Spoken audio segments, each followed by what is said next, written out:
Dubaï Expo 2020, c'est le plus grand événement organisé depuis le début de la pandémie de Covid-19. Les Émirats Arabes Unis espèrent accueillir 25 millions de visiteurs en l'espace de 6 mois. Plus de 190 pays sont représentés.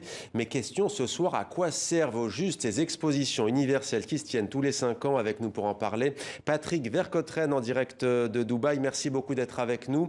Vous êtes le commissaire général de la Belgique pour cette exposition universelle. Avec nous également Pascal Lamy, bienvenue à vous. Également, vous êtes le président du Forum de Paris sur la paix. Vous avez piloté la candidature France Expo 2025. Et avec nous également Slimane Zeguitour, éditorialiste TV5 Monde. Bonsoir Slimane. Bonsoir. Pascal Lamy, la première question, elle est pour vous. À quoi ça sert une exposition universelle? Question qu'il faut se poser régulièrement. Disons, on est dans un monde qui est fait, comme toujours, de rivalité d'un côté, de coopération de l'autre. Les expositions universelles et les expositions internationales, universelles tous les 5 ans, internationales entre-temps, servent à coopérer. Elles servent à montrer qu'on fait des choses ensemble, qu'on croit à des choses ensemble. Elles sont d'ailleurs organisées par une organisation internationale, comme l'ONU, comme l'OMC. Il y a une organisation internationale qui s'appelle le Bureau international des expositions, dont le siège est à Paris, d'ailleurs, en raison de nos proximités historiques avec les expositions universelles, qui sont nées au 19e dans une espèce de rivalité entre les Anglais et les Français, au moment de la révolution industrielle, des premiers grands progrès de la technologie. L'idée subsiste, et Dubaï, je crois, en est un assez bel exemple, que c'est en quelque sorte une vitrine de ce que donne le progrès technologique à l'humanité à un moment donné. Vous dites des Jeux Olympiques de l'architecture et du commerce. Absolument, c'est ça. C'est-à-dire que on est en compétition, mais on est en compétition pour le bien, pas juste pour le fric ou pour la puissance, ou pour gagner des choses importantes. On veut gagner, mais dans un esprit de coopération. Ouais. Alors ça tient aussi un peu du concours de beauté. Si vous regardez le pavillon français, et je suis sûr que notre ami belge va vanter les qualités du pavillon belge, mais il faut bien quelqu'un pour vanter. Si vous regardez le pavillon français, c'est une espèce de très jolie chose, architecturalement, technologiquement, écologiquement. On essaie de se mettre en valeur. C'est pas qu'il n'y ait pas un peu de business, probablement. Ouais. Mais l'idée, c'est on est ensemble en paix. C'est un moment de fête, de coopération, dans un monde qui a toujours été très tendu. Et un peu faut dire qu'en ce moment, ça va pas bien. Ça va pas très bien. Patrick Vercotteren, le pavillon belge a été conçu notamment par les architectes belges Vincent Calbeau et Assar. Alors, qu'est-ce que ça peut apporter à la Belgique, cette expo Dubaï? Disons que je vais rebondir sur ce que dit Pascal Lamy, parce que c'est vrai que une exposition, c'est un concours de beauté, c'est comme un défilé de mode où chaque pays a sélectionné son meilleur architecte, son plus bel architecte pour réaliser l'architecture de son pavillon. Donc vous retrouvez ici les meilleurs architectes du monde entier qui rivalisent, qui sont voisins les uns des autres. Et donc voilà, c'est comme un défilé de mode. Se promener ici dans les rues, c'est un vrai bonheur, ne fût-ce qu'au point de vue architectural. Alors au-delà de l'architecture, bien sûr, il y a des thèmes. Le thème de l'expo, c'est construire l'avenir et donc de réfléchir ensemble sur connecter les esprits, construire l'avenir. Donc cela veut dire que nous allons organiser et réfléchir ensemble dans un esprit tout à fait d'harmonie sur l'avenir de notre planète. Et la Belgique souhaite participer à cette réflexion de que souhaitons-nous faire de notre planète pour les années à venir, que souhaitons-nous léguer à nos enfants, comment souhaitons-nous que nos enfants vivent en 2050. Et donc, ici vont se retrouver des experts, des politiques, des hommes d'affaires qui sont spécialisés, qui réfléchissent à l'avenir, des experts du monde entier qui vont se retrouver ensemble et qui vont réfléchir ensemble à comment construire notre avenir dans un esprit de paix et de convivialité. Et on imagine que Dubaï Expo 2020 va permettre de découvrir de nombreuses innovations, comme c'est habituellement le cas à la Tour Eiffel, l'Atomium, chez vous d'ailleurs en Belgique, Patrick Vercotteren, en passant par le ketchup, et oui, mais aussi le téléphone. Les plus jeunes ne connaissent plus du tout ce téléphone. Grégory Fontana revient sur les grandes créations présentées dans des expositions universelles. Ils sont des milliers chaque jour à emprunter l'un de ces nombreux vestiges des temps modernes, le Métropolitain, inauguré en 1900 à l'occasion de l'exposition universelle de Paris.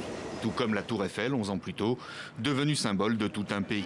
Bruxelles a son atomium construit en 1958, à l'heure où la Belgique vit du fer et de l'acier. J'ai construit tout de suite une petite maquette dont voici l'image de l'époque, en balle de caoutchouc et en tringle de fer. L'idée d'André Waterkane d'agrandir 165 milliards de fois une molécule de fer a séduit le commissaire général de l'Expo. L'atomium va pouvoir sortir de terre. Et à chaque pays organisateur, son monument symbole, ses innovations. Et ça fait 170 ans que ça dure. C'est tout l'enjeu d'une exposition universelle, mettre en valeur le savoir-faire technologique d'une époque au service de l'humanité. La première a été organisée à Londres en 1851, à l'ère de la révolution industrielle. Et depuis, tous les 5 ans, le monde découvre ce qui est la révolution du moment. Le téléphone, la télévision, les robots et autres inventions qui rythment notre quotidien jusqu'au simple cornet de glace. La modernité triomphante est allée avec faste et démesure, dont certains remettent en cause l'utilité. C'était à Osaka, au Japon, en 1970. Je suis d'avis que la conception actuelle de ces expositions universelles doit être repensée. À repenser ou pas, en attendant, le succès populaire a été immédiat. La toute première édition à Londres a accueilli le quart de la population du Royaume-Uni en seulement 6 mois. Il y a 11 ans, Shanghai battait tous les records avec plus de 71 millions de visiteurs. Voilà pour ce rappel passionnant. Patrick Vercotteren, dans le pavillon belge, il y a bien évidemment des frites, des gaufres, il y a aussi une boutique de chocolat. Ça, c'est le patrimoine gastronomique, si l'on peut dire. Côté création, quelle innovation belge pour cette année? Donc, nous avons tout un étage qui est dédié à la mobilité, c'est-à-dire la mobilité du futur. Comment les entreprises belges se préparent à la mobilité, comment nos chercheurs participent à la réflexion mondiale pour l'amélioration de la mobilité. Ça peut être la conquête de l'espace, la mobilité fluviale, la mobilité sur la route, les nouvelles villes, les smart cities.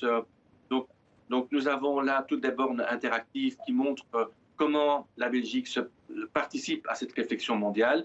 Et nous souhaitons pouvoir mettre cette connaissance belge au service de l'ensemble des acteurs qui sont présents ici à Dubaï. Pascal Lamy, un petit mot sur les innovations. Est-ce que vous vous y êtes penché?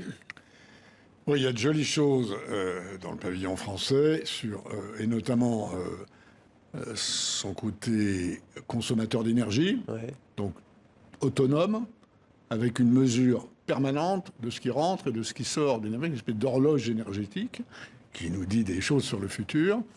Puis il y a aussi quelque chose de pas mal qui est De Vialet. Vous connaissez, c'est une boîte qui fait du son dans de très bonnes conditions technologiques. Et donc, avec Thales, je crois, ils ont reconstitué digitalement le bruit de la fusée Ariane qui décolle de manière complètement artificielle. Ouais. Hein, et donc, on entre dans le monde digital de plein pied, dans celui de l'intelligence artificielle. Et de ce point de vue-là, je trouve que Dubaï c'est probablement une inflexion, parce qu'il faut aussi penser, il y a l'expérience physique.